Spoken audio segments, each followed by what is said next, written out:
The blue energy beam cut through space like a knife through soft butter.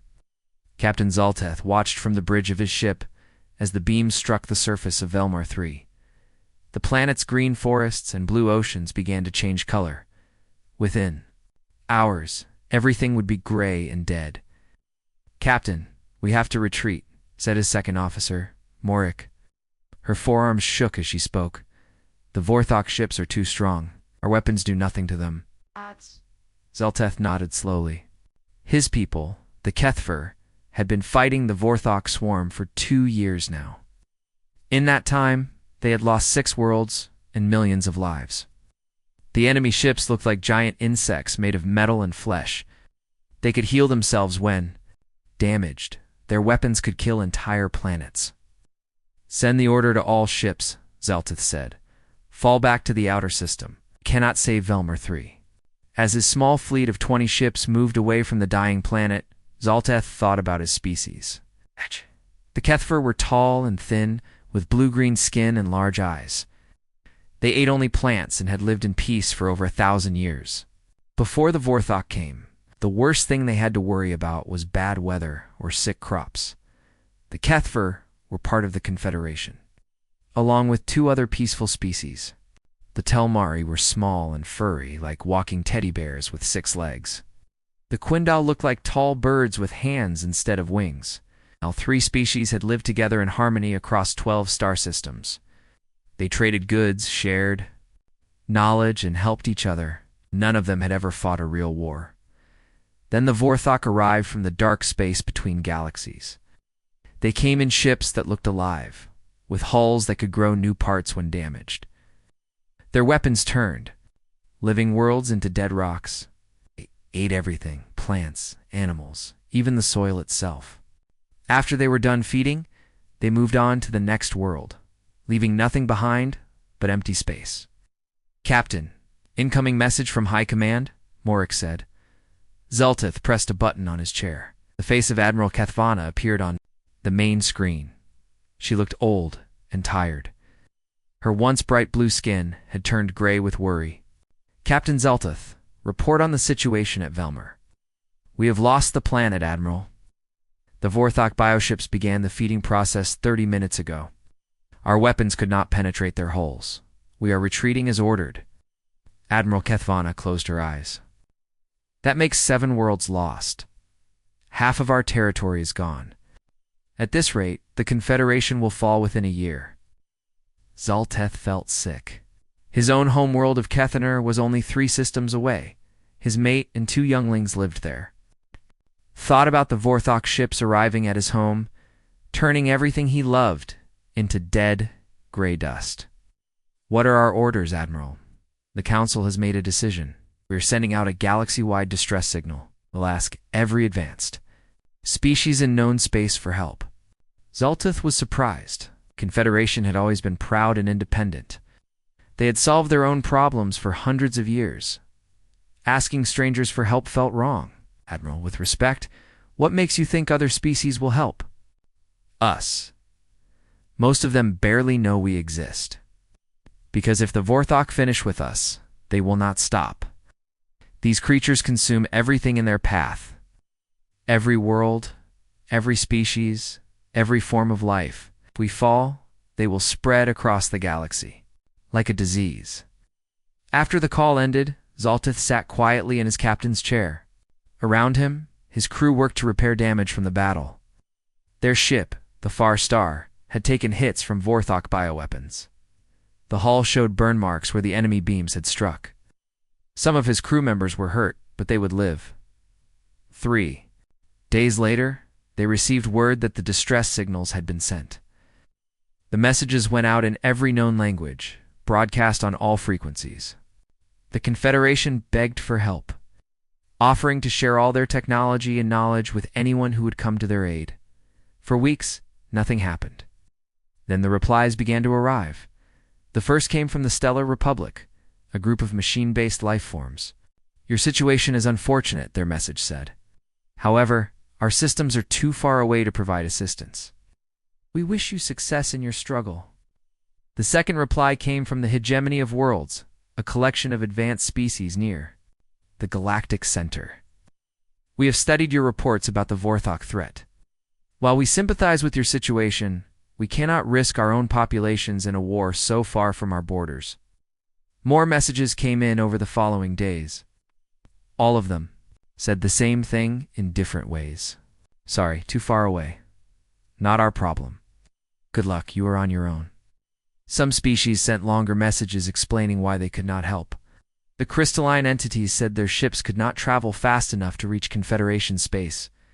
In time, the gas giant collective said they had no experience fighting biological threats. The ancient wardens said they no longer involved themselves in the conflicts of younger species. Captain Zolteth read each message and felt his hope die a little more. His people were gentle farmers and teachers. They had built beautiful cities and created wonderful art. They had spent centuries learning about the universe and sharing that knowledge with their neighbors. Now they would all die because they had never learned how to kill. 2 months passed. The Vorthok had taken 3 more worlds. Refugee ships crowded the remaining Confederation planets. Food was running low. Some of the younger Kethver wanted to surrender, hoping the Vorthok might let them live as slaves. The older ones knew better. The Vorthok did not take prisoners. They only consumed. Zolteth was in his quarters when Mora called him to the bridge. Captain, we have received another reply to the distress signal. Walked quickly to the bridge. Not expecting much. It's probably another polite refusal from some distant species. But when he saw the message on the main screen, he stopped walking. The message was short and simple. Message received. Help is coming. Earth Defense Coalition. Earth, Orc said, reading over his shoulder. I've never heard of this species. Zolteth. Access the ship's computer database. He searched for any information about Earth or humans or anything called the Earth Defense Coalition. The search came back empty. No records existed of this species in any Confederation database. They must be from the Outer Rim, he said. Far beyond our normal trade routes. Captain, should we tell High Command? Zolteth thought about it. Message gave no details about when help would arrive or what kind of help to expect. For all they knew, Earth was just one small planet with a few old ships. But it was the first positive response they had received. Send it to Admiral Kethvana. Include a note that we have no information about this species in our files.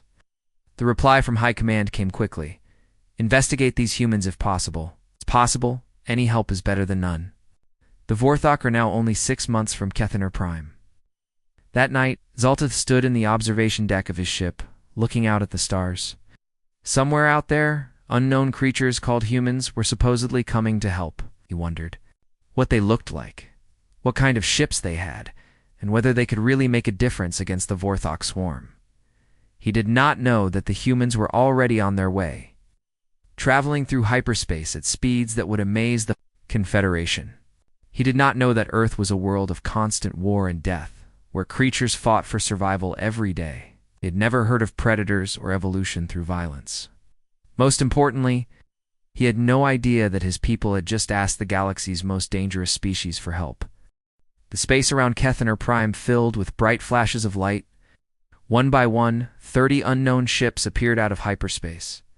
They were unlike anything the Kethver had ever seen.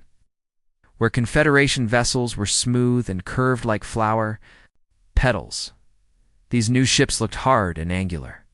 They had sharp edges and dark metal holes covered in weapons. Captain Zolteth stood on the bridge of his ship, watching the alien fleet take position near the edge of the system. The largest vessel was 3 times the size of any Confederation ship. Strange symbols were painted on its hull in white letters. Use Liberator. Captain, we are receiving a transmission, Marique said. Her voice shook slightly. They want to speak with our leadership. Put it through to Admiral Kethvana on Kethaner Prime and record everything. The transmission went through, but Zolteth could hear the conversation from his position.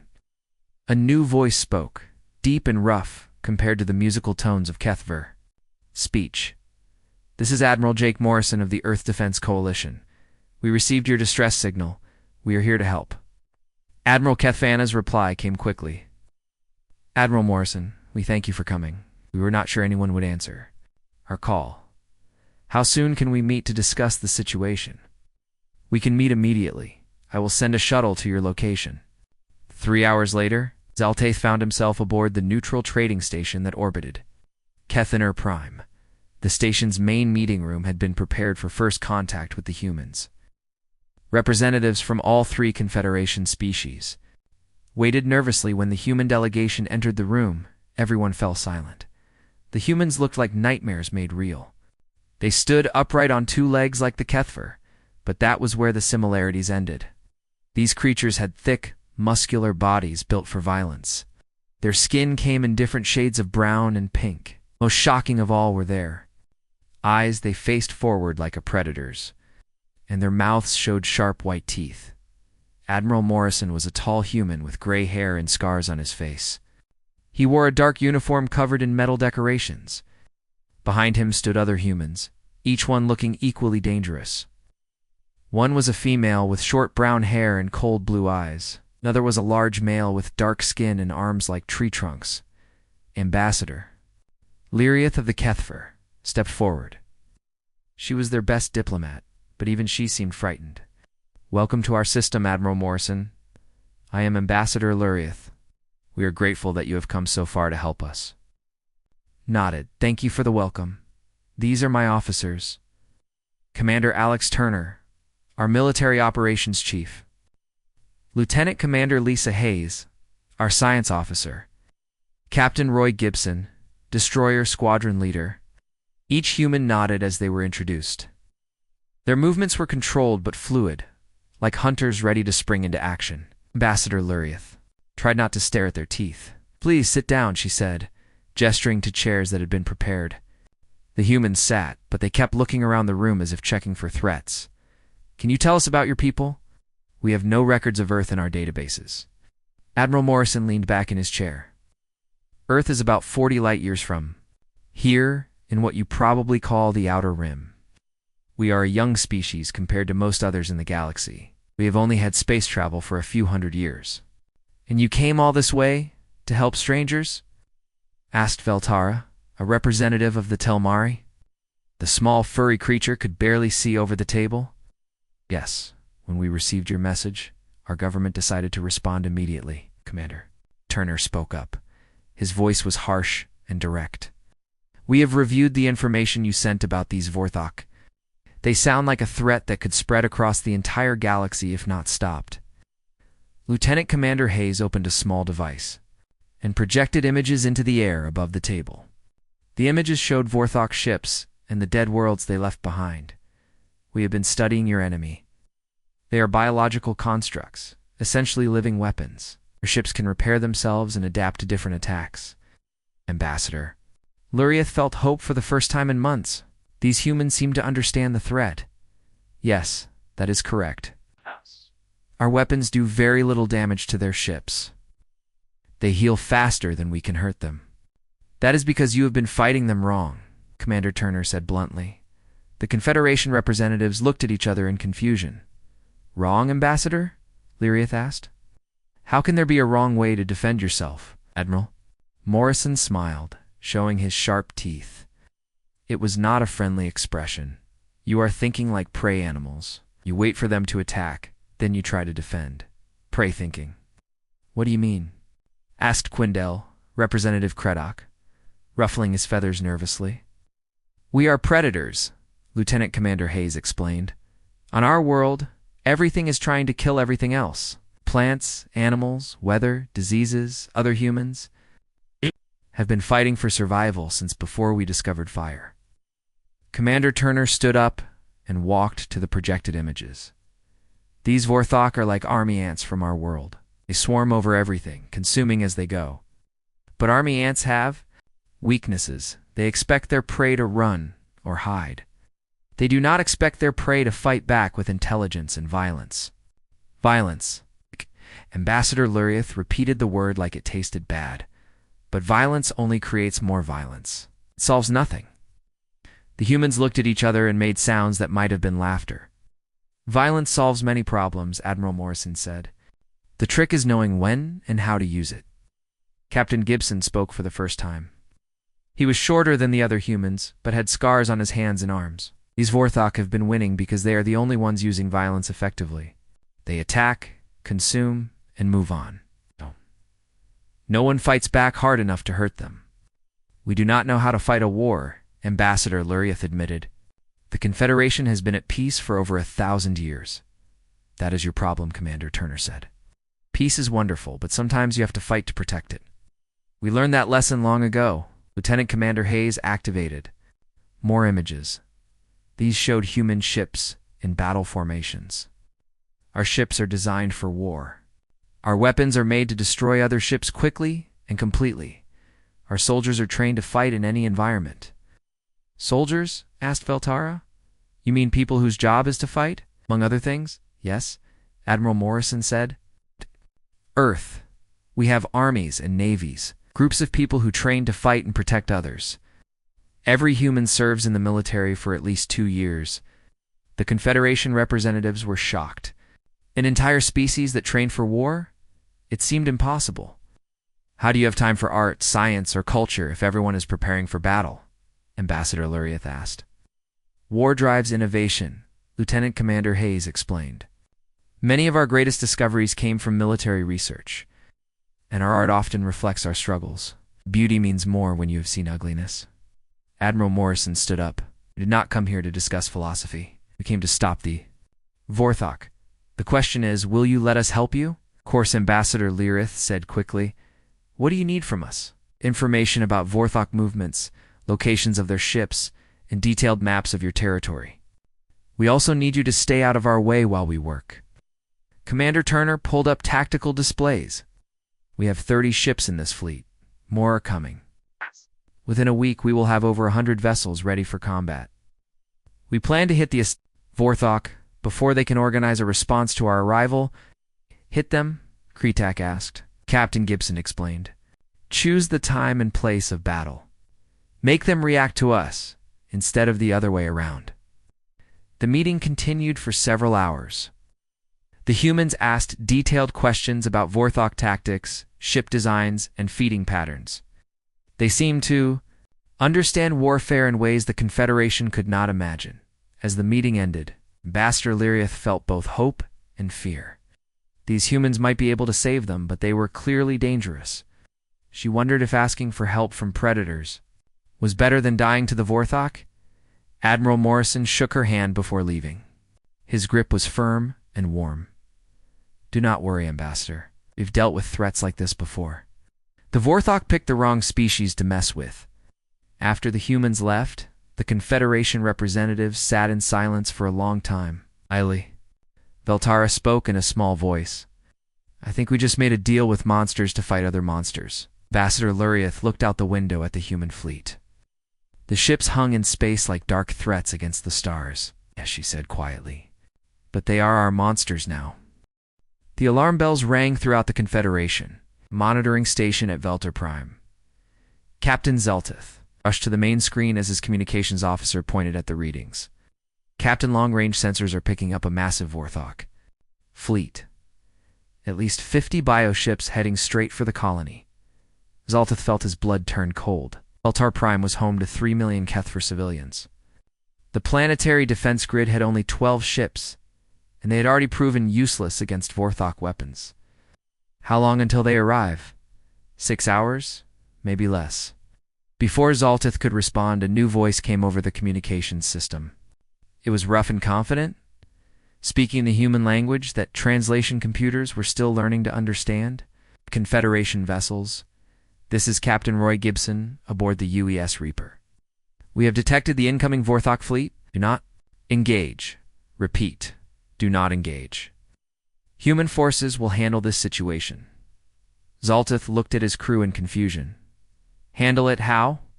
The human fleet was nowhere near Veltar Prime. Their ships were still 3 systems away, refueling and preparing for battle. Captain Gibson, this is Captain Zeltith of the Far Star. The Vorthok will reach Veltar Prime in 6 hours. Your fleet cannot possibly arrive in time. Captain Zeltith, trust me. We do not fight the way you expect. Keep your ships back and watch.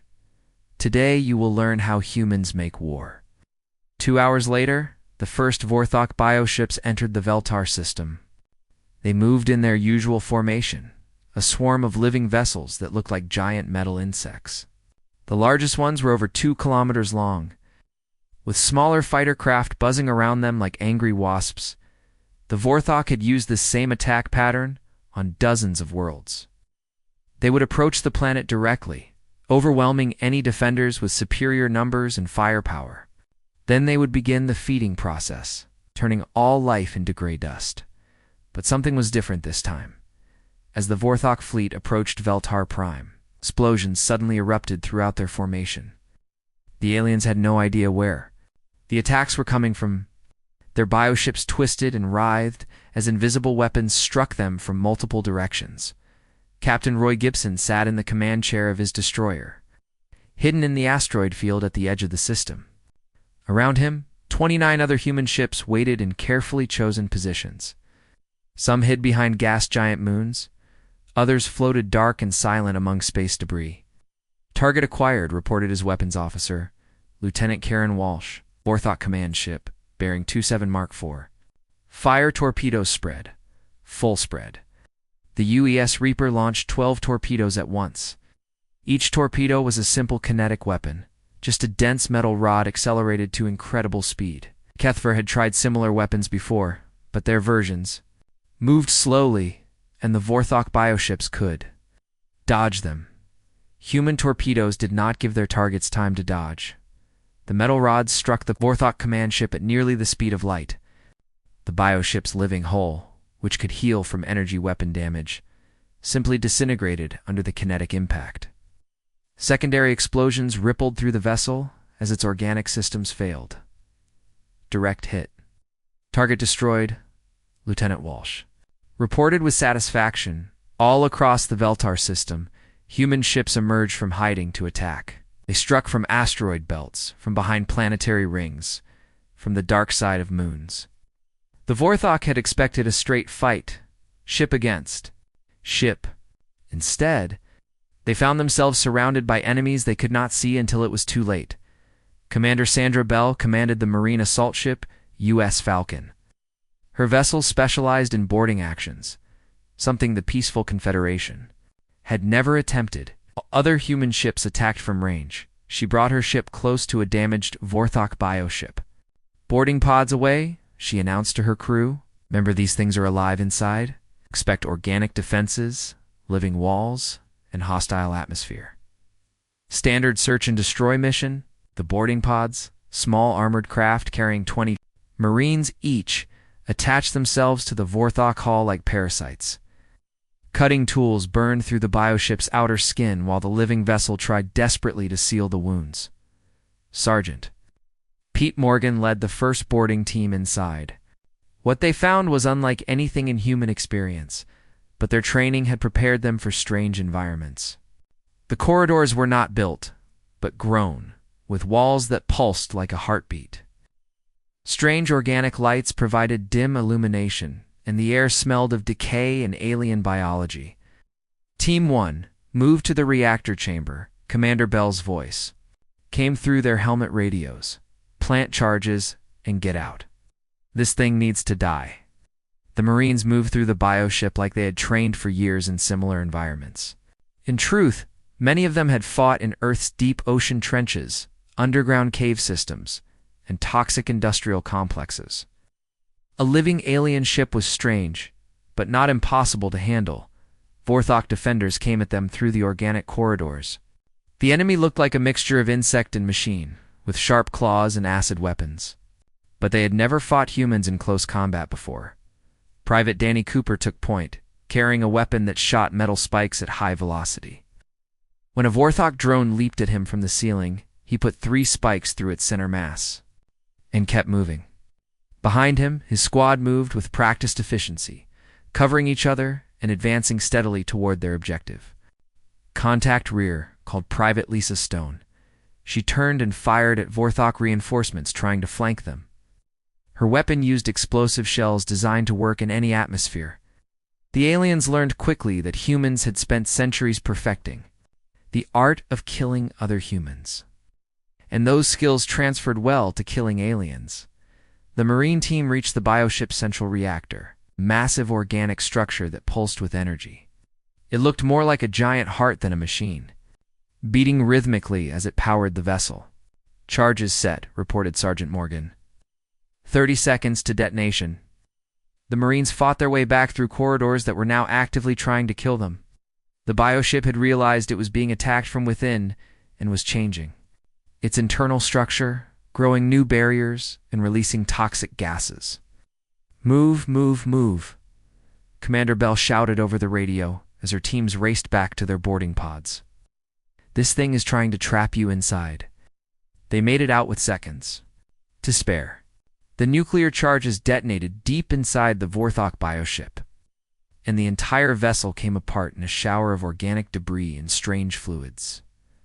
Across the battlefield, similar scenes played out as human forces demonstrated new kinds of warfare. They used the environment as a weapon, hiding in places the Vorthok never thought to look. They struck from multiple directions at once, confusing enemy formations. Most importantly, they showed no fear of getting close to the enemy and fighting hand-to-hand if necessary. Dr. Nathan Cross, watching from the medical ship U.S. Mercy, spoke to a group of Kethfer observers who had been allowed to monitor the battle. "You see, our species evolved differently than yours. On Earth, everything is dangerous. Our oceans have predators that can eat a human in one bite. Our weather can freeze you solid or burn you alive. Our plants have poisons, our animals have claws and teeth, and even our diseases fight each other." The Kethfer observers watched in amazement as human Marines continued boarding damaged Vorthok ships. The idea of deliberately entering an enemy vessel to fight at close range seemed insane to them. "This made us good at adapting," Dr. Krauss continued. "When we find a new threat, we figure out how to kill it. When we encounter a new environment, we learn to survive in it. Your people have lived in paradise for so long that you forgot how to be dangerous. The battle lasted for hours. When it ended, 37 Vorthok bioships had been destroyed, and the remaining 13 were fleeing the system. Not a single human vessel had been lost, though several showed damage from the fighting. Captain Zolteth sat in stunned silence as he reviewed the battle recordings. His people had fought the Vorthok for 2 years and never achieved results like this. The humans had destroyed more enemy ships in one afternoon than the entire Confederation military had managed in months of fighting. "Admiral," Morrison's voice came over the communications system, speaking to all Confederation forces. "This concludes our first engagement with Vorthok forces. As you can see, they are not invincible. They are simply bullies who have never met anyone willing to fight back properly." Commander Alex Turner added his own assessment. "The enemy relies on shock tactics and superior numbers. When faced with opponents who use strategy and are not afraid of casualties, they become much less effective." Captain Zolteth realized that the humans were right. The Vorthok had won so many battles because their enemies always fought the same way, trying to defend fixed positions with inferior weapons. The humans had changed the rules of engagement entirely. But what impressed him most was not the human weapons or tactics. It was their complete lack of fear.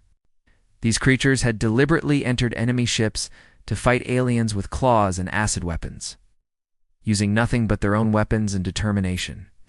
Captain Morick said quietly, "I think we have been thinking about this war all wrong." Zolteth nodded, still watching the battle recordings. "Yes, we have been trying to survive. The humans are trying to win. There is a difference." The space around Kethanar Prime filled with ships like nothing the galaxy had ever seen. Admiral Patricia Kane stood on the bridge of her flagship, the UES Vengeance, watching as more Earth vessels arrived through hyperspace every hour. The Second Fleet had brought another 100 ships, followed by volunteer forces from every nation on Earth. Captain Derek Collins of the Marine Assault Ship U.S. Hellfire looked out at the massive human armada with pride. Ships from the American Navy floated alongside vessels from the European Federation, the African Union, and the Asian Coalition. For the first time in human history, every nation on Earth was working together for a single cause. "Sir, that makes 230 ships total," reported his communications officer, Lieutenant Karen Walsh. "The largest fleet humanity has ever assembled." Admiral Morrison, now commanding the combined Earth forces, opened a channel to all ships. "This is Admiral Morrison to all vessels. Today we begin Phase 2 of our operation against the Vorthok threat. Intelligence has discovered something that changes everything." 3 days earlier, Captain Collins had led a reconnaissance mission deep into Vorthok territory. His ship, designed for stealth operations, had slipped past enemy patrols to scout. Their core systems, what they found there made every human commander realize the true scope of the threat. The Vorthok were not just eating random worlds. They were preparing for something much larger. Lieutenant Karen Walsh had spent 2 days decoding intercepted Vorthok biocommunications. The alien signals were unlike anything in the databases, organic patterns that pulsed like living thoughts. But human cryptographers had centuries of experience breaking enemy codes, and eventually the patterns began to make sense. The Vorthok are gathering strength for a massive push toward the Galactic Center, Walsh reported to the assembled fleet commanders. They plan to consume every inhabited world between here and the core systems. We are talking about billions of lives. The communication intercepts revealed Vorthok staging areas throughout their territory. Biofactories were growing new ships at an incredible rate. Entire star systems had been converted into breeding grounds for their warrior drones. Most disturbing of all, they were developing new weapons specifically designed to destroy large populations quickly. Admiral Kane studied the tactical displays showing Vorthok territory. "How long before they begin this offensive?" "Intelligence estimates 6 months, maybe less," replied Commander Alex Turner. "They are waiting for their newest bioships to mature. Once that happens, they will have enough forces to overwhelm any CONVENTIONAL defense." General Pete Morgan, commander of Human Ground Forces, spoke up from his position aboard the troop transport U.S. Thunder. "Then we hit them first. Take out their staging areas and production facilities before they can use them." The plan was ambitious and dangerous. Human forces would penetrate deep into Vorthok space, striking at the heart of their territory. It would be the largest military operation in human history, fought hundreds of light years from Earth with no possibility of retreat or reinforcement. Ambassador Luriath attended the strategy meeting as an observer. The Kethford diplomat still found human military planning disturbing, but she had learned to appreciate their effectiveness. "This seems extremely risky. What if your forces become trapped in enemy territory?" Admiral Morrison smiled with the expression that the Confederation had learned meant humans were about to do something dangerous. "Ambassador, risk is relative. The greater risk is letting the Vorthok complete their preparations. Better to fight them now, while we still have advantages." The human fleet departed Kethaner's system 2 days later. Behind them, they left a small force to protect Confederation worlds and continue training Kethfer crews in basic combat techniques. The main armada moved into hyperspace, heading for the dark regions where the Vorthok had built their empire of consumed worlds. Captain Collins led the advanced scouts, his stealth ships probing enemy defenses and gathering intelligence. What they found was worse than anyone had imagined. The Vorthok had turned entire star systems into industrial complexes. Dead worlds served as raw material for biofactories that stretched across continents. Living ships grew in vast orbital nurseries like deadly flowers. "This is hellfire to Fleet Command," Collins reported from the edge of the first target system, confirming Vorthok construction facility at coordinate 77 Alpha. Estimated 50 bioships in various stages of completion. The attack began at 0600 ship time. Human vessels emerged from hyperspace in perfect formation, their weapons already trained on Vorthok targets. This time, there would be no hiding or ambush tactics. This was a direct assault on the enemy's strongest positions. The battle for the Vorthok nursery world lasted 8 hours. Bioships that were still growing tried to defend themselves with incomplete weapon systems. Massive orbital structures fired living projectiles that exploded into acidic clouds. The planet itself seemed to fight back, launching spores and toxic gases into space. Colonel Sam Porter led his ground assault troops onto the planet's surface in the first human planetary invasion of the war. What they found was a nightmare landscape of organic factories and breeding pools. The very ground was alive. covered in a carpet of Vorthok biomatter that tried to digest anything that landed on it. "Flamethrower teams to the front," Porter ordered as his soldiers advanced through the alien landscape. "Burn everything. If it moves, kill it. If it does not move, kill it anyway." The human soldiers moved across the living battlefield like they had trained for this exact situation. In reality, many of them had experienced fighting in Earth's most hostile environments. Swamps full of poisonous creatures, volcanic regions with toxic air, and deep ocean trenches where pressure could crush a human body. A living alien world was strange, but not impossible to handle. Private Bobby Turner carried a weapon that shot thermite rounds designed to burn through any material. When Vorthok ground defenses sprouted from the soil around his unit, he methodically burned them down to their roots. His squad advanced behind him, planting demolition charges on biofactory structures. "Contact front," shouted Sergeant Mike Davis as Vorthok warrior drones emerged from underground tunnels. The aliens moved like liquid metal, changing shape as they attacked. But human weapons were designed to stop any threat, regardless of form. The battle raged across 3 continents as human forces systematically destroyed every Vorthok facility they could find. Engineers used massive drilling equipment to reach underground complexes, then pumped them full of military-grade poison. Aircraft dropped incendiary bombs that burned at temperatures hot enough to sterilize the living landscape. Dr. Rachel Stone, a xenobiologist who had volunteered for combat duty, made a crucial discovery during the fighting. While studying captured Vorthok biotechnology, she found evidence of a central control system. "The individual bioships are not independent," she reported to General Morgan over encrypted radio. "They are controlled by a central intelligence located somewhere in this system.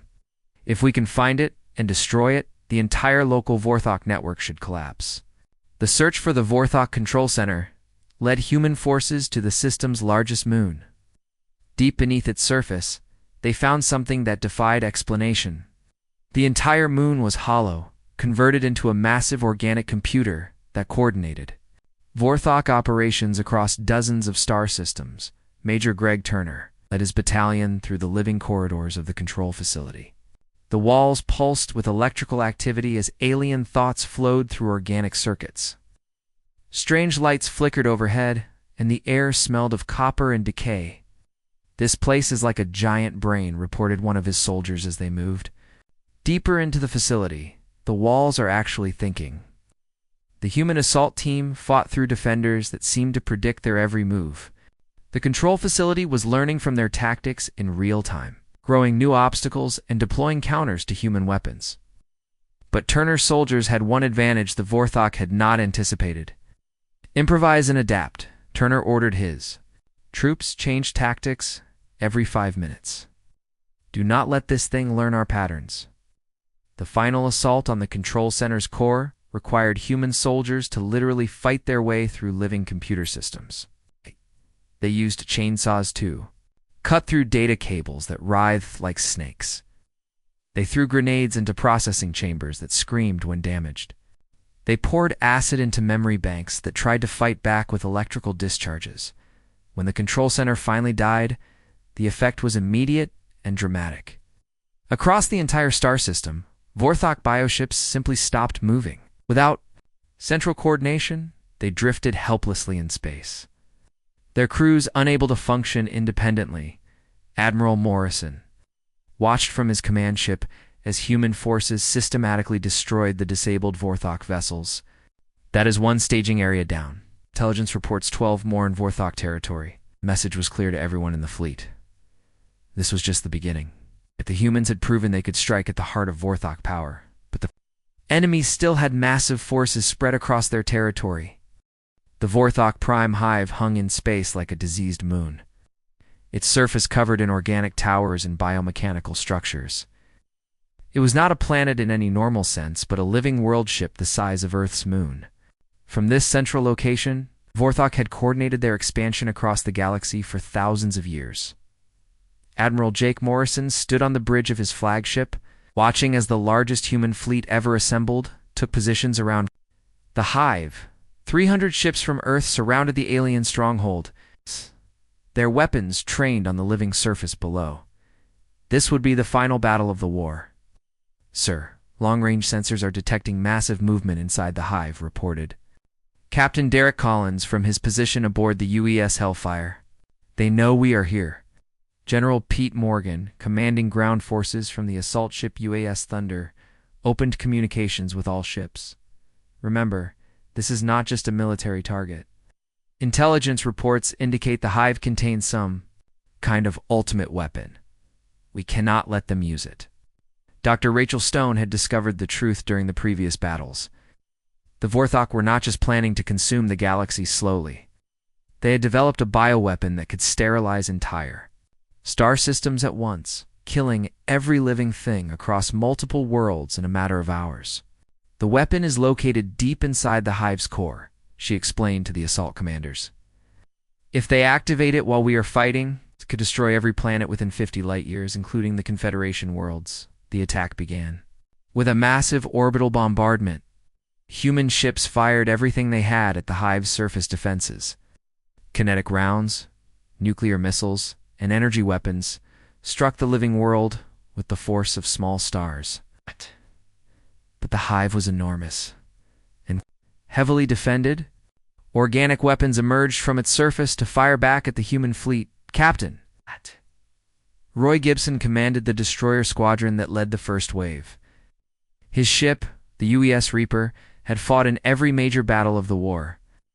Now it led 20 other destroyers in a direct assault on the hive's main defensive towers. "All ships target the biocannons," Gibson ordered, as massive organic weapons rose from the hive's surface. "Those things can punch through our armor if they get a clean shot." The space battle raged for hours as human ships fought to clear a path for the ground assault. The hive's defenses were unlike anything they had faced before, living weapons that could adapt to different attacks. Defensive systems that learned from each assault and changed their tactics. But humans had one advantage that no other species possessed. They were used to fighting enemies that learned and adapted. On Earth, survival meant constantly changing tactics to deal with new threats. Admiral Morrison watched as his captains began using unpredictable attack patterns. Ships would strike from one direction, then suddenly change course and attack from another angle. They used asteroids for cover, hid in sensor shadows, and even rammed damaged Vorthok bioships when their weapons ran out of ammunition. All ground forces, prepare for planetary assault, General Morgan announced as the orbital defenses began to weaken. "Remember, this is a living world. Everything down there is going to try to kill you." The first human soldiers landed on the hive's surface. In heavily armored drop pods, what they found was a nightmare landscape of organic trenches, living walls, and weapons that grew from the ground itself. The very air was toxic, filled with spores designed to poison any invader. Colonel Sam Porter led the main assault force toward the hive's central spire, where intelligence believed the bioweapon was located. Soldiers advanced through trenches that tried to digest them, past weapons that learned from each encounter and adapted their attacks. "Flamethrower teams, burn everything," Porter ordered, as his men encountered resistance that seemed to predict their moves. "Do not give these things time to learn our patterns." Major Greg Turner commanded a special unit tasked with finding and destroying the hive's central intelligence. His soldiers fought through corridors that changed shape around them, past organic computers that screamed when damaged. The deeper they went, the stranger the environment became. "Sir, the walls are starting to bleed," reported Sergeant Mike Davis as they moved through a section where the floor pulsed like a heartbeat. "And I think something is following us." Turner's unit had been chosen because they were experts at fighting in impossible environments. Several had served in Earth's deep ocean trenches, others in underground cave systems that tried to kill anyone who entered them. A living alien world was horrifying, but not beyond their experience. The battle for the hive's surface lasted 6 hours. Human soldiers used explosives to collapse organic structures, acid to dissolve living barriers, and fire to sterilize areas contaminated with Vorthok bioweapons. They advanced meter by meter through a landscape that fought back with every step. Dr. Rachel Stone accompanied the assault teams, her scientific knowledge crucial for understanding the hive's layout. She had volunteered for combat duty after losing her research team in an earlier battle. Now she carried both a rifle and scientific equipment, determined to stop the bioweapon before it could be used. The central core is directly below us, she reported to Colonel Porter as they fought through the outer defenses. But there is something else down there. The energy readings are off the charts. What they found in the hive's core chamber was beyond human imagination. The entire center of the world ship was hollow, containing a massive organic brain the size of a city. This was the Vorthok Queen Mind, the central intelligence that controlled their entire species across the galaxy. The bioweapon was part of the Queen Mind itself, a living system designed to create and launch spores that could kill entire star systems. Worse, the system was almost ready to activate. Countdown displays throughout the chamber showed they had less than 30 minutes before the weapon fired. "We need to plant charges at the base of the brain structure," Dr. Stone explained to the assault teams. "But the organic defenses are incredible. It'll be like fighting through an immune system designed to kill invaders." Major Turner volunteered to lead the final assault on the Queen Mind. His soldiers would have to cross a kilometer of open space filled with defensive organisms, plant nuclear charges, and escape before the explosion. The chances of survival were almost zero. "Sir, let me go instead," offered Lieutenant Karen Walsh, who had followed Turner's unit into the core. "I am smaller and faster. I can plant the charges and get out." Turner shook his head. "This is my job. Besides, someone needs to coordinate the retreat."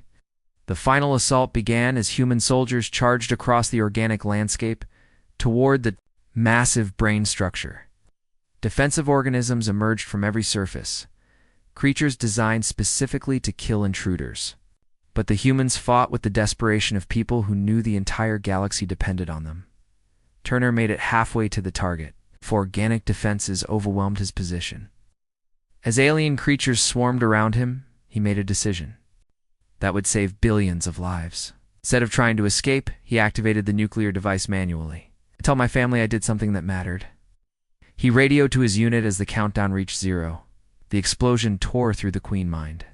Like a chain reaction, bioelectric pulses raced through the organic network, carrying destruction to every part of the hive.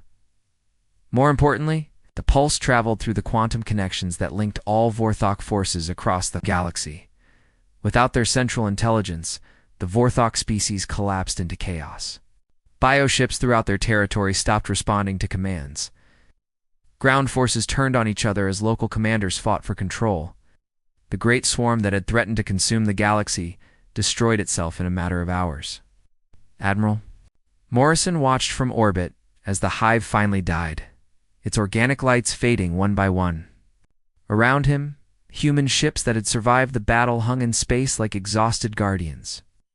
"All ships, report status," he ordered, his voice heavy with exhaustion. The reports came in slowly. 23 ships had been destroyed in the final battle. Over 5,000 human soldiers and sailors had died fighting through the hive's defenses. But they had won. The Vorthok threat was ended forever. 3 months later, Admiral Morrison stood in the council chamber on Kethaner Prime, surrounded by representatives from dozens of peaceful species. The Galactic Council had invited Earth to join as a full member. With special status as protectors of the Rim, Ambassador Lyriath approached him after the ceremony. "Admiral, I must ask you something that has troubled me since this war began. Why did your people sacrifice so much for strangers you had never met?" Morrison looked out the chamber windows at human patrol ships guarding the space lanes. Earth vessels now traveled throughout the galaxy, watching for new threats and protecting species that could not protect themselves. "Because someone had to," he said simply. "And we learned long ago that if you want peace, you have to be willing to fight for it." The Kethver diplomat nodded slowly. She was beginning to understand that humanity's violent nature was not a flaw, but a gift. In a galaxy full of peaceful species, someone needed to be willing to become monsters to fight other monsters. "The stars are safer now because of what you have done," she said quietly.